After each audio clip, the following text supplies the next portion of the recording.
In the year 1760, the Collins family leaves Liverpool and sails to Maine, New England to expand the family empire. They start an incredibly successful fishing business that allows them to establish the town of Collinsport in their own grand estate, Collinwood.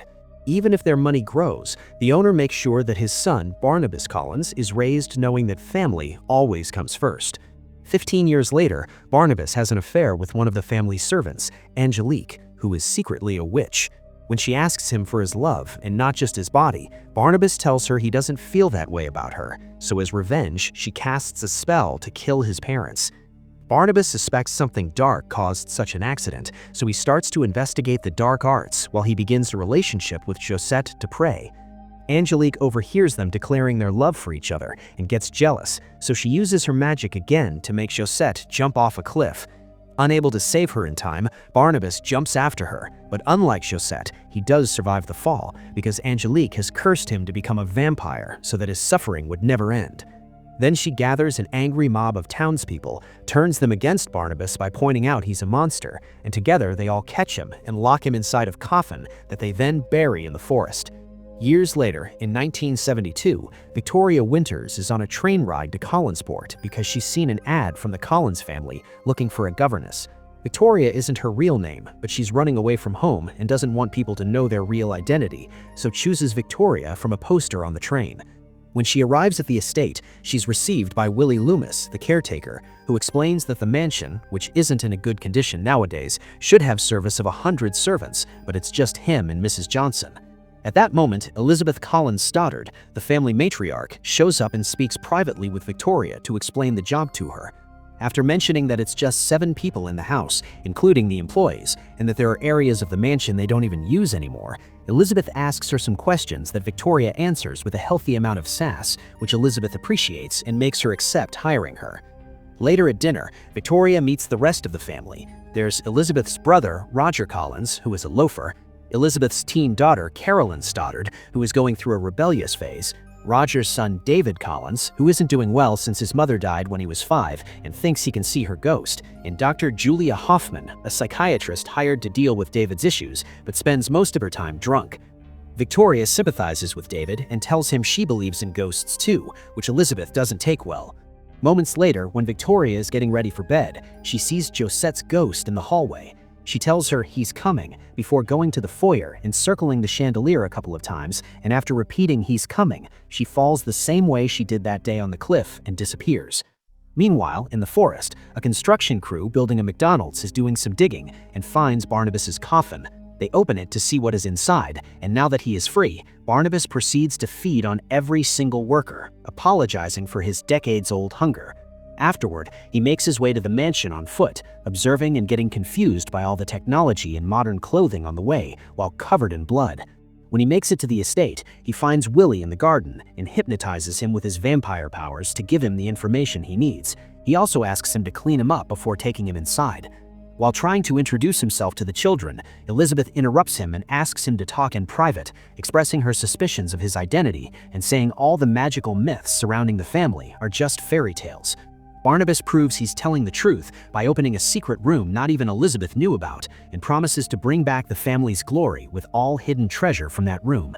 Elizabeth agrees to accept him back in the family, but under one condition: he mustn't tell anyone that he's a vampire. The next day, during breakfast, she introduces him as Barnabas III, a distant relative from England. The family begins talking business, and they explain to Barnabas that the Collins fishing empire is gone. Now the entire area is ruled by Angel Bay Seafood. At that moment, Victoria enters the room, and Barnabas can't help flirting with her because she looks so much like Josette. Back in town, Angelique is still alive under the name Angie Bouchard, and she is now the powerful founder and CEO of Angel Bay Seafood.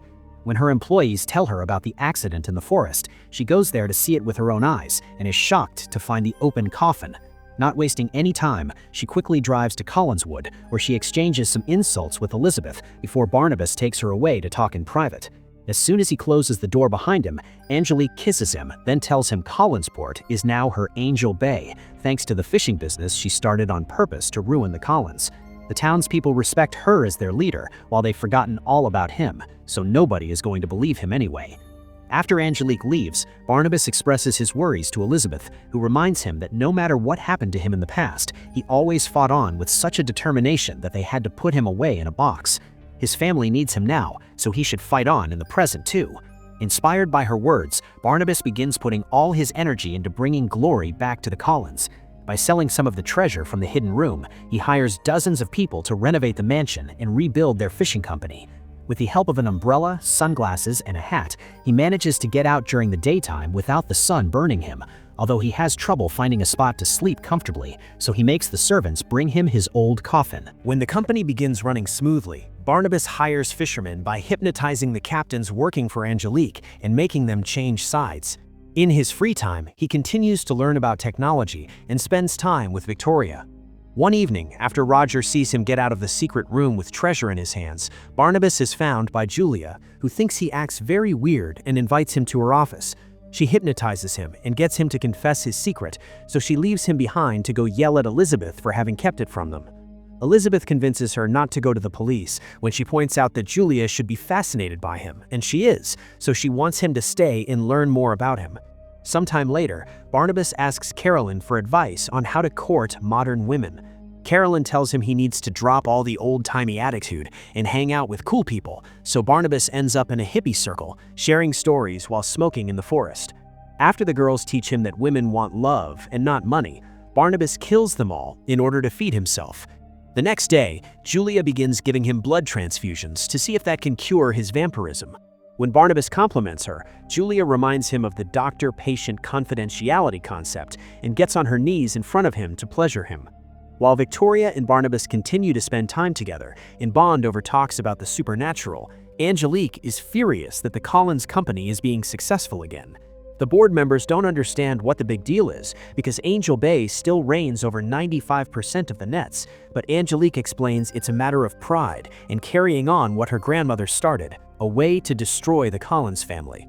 She calls for Barnabas to have a meeting and offer him the opportunity to sell his company to hers, but he refuses. Angelique reminds him she only wants his love and threatens to kill Victoria if he doesn't give it to her. Barnabas gives in and makes love to her all over the office, destroying most of it as they go. After they're done, he realizes it was a mistake and tells her he can't be with her, so Angelique promises to destroy him.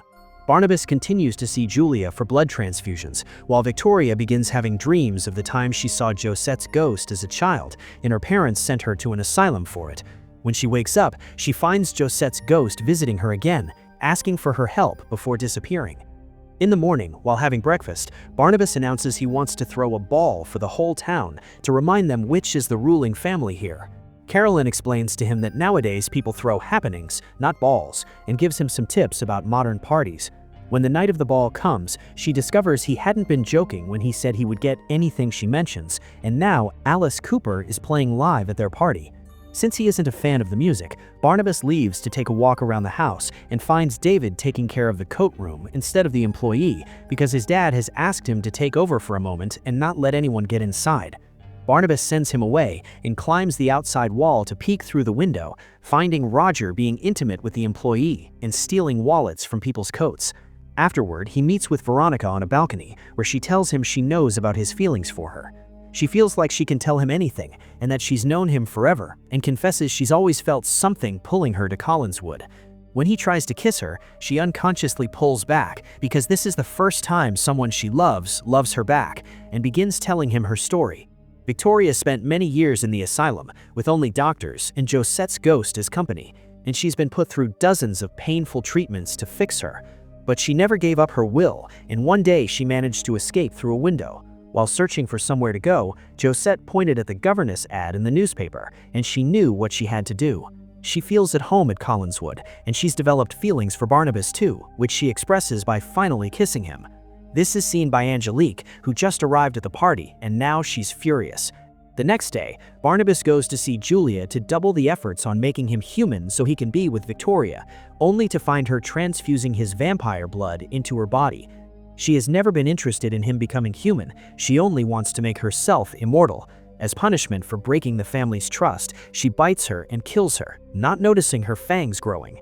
Then he asks Willie to take him on the boat to the middle of the sea to drop her body there with a brick.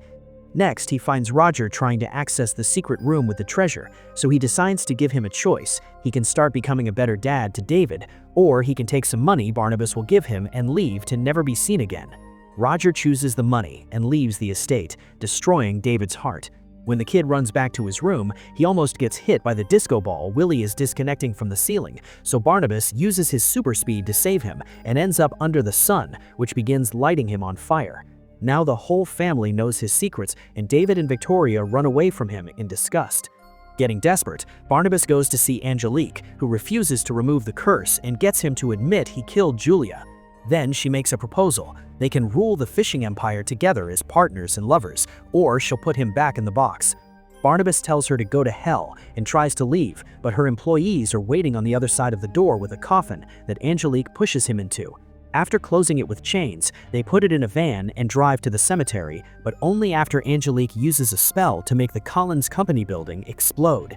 The coffin is abandoned in a mausoleum, only to be found by David some moments later, who learned about Barnabas being in danger because the ghost of his mother told him. Back in town, people are watching how the police and the firemen are taking care of the fire. Angelique shows up and plays a recording of Barnabas admitting he killed Julia, using it to rally the town against the Collins. The angry mob, together with the cops and Angelique, arrive at Collinswood right after Barnabas gets there too, and he's willing to confess if they don't do anything to his family, but take Angelique with him as well.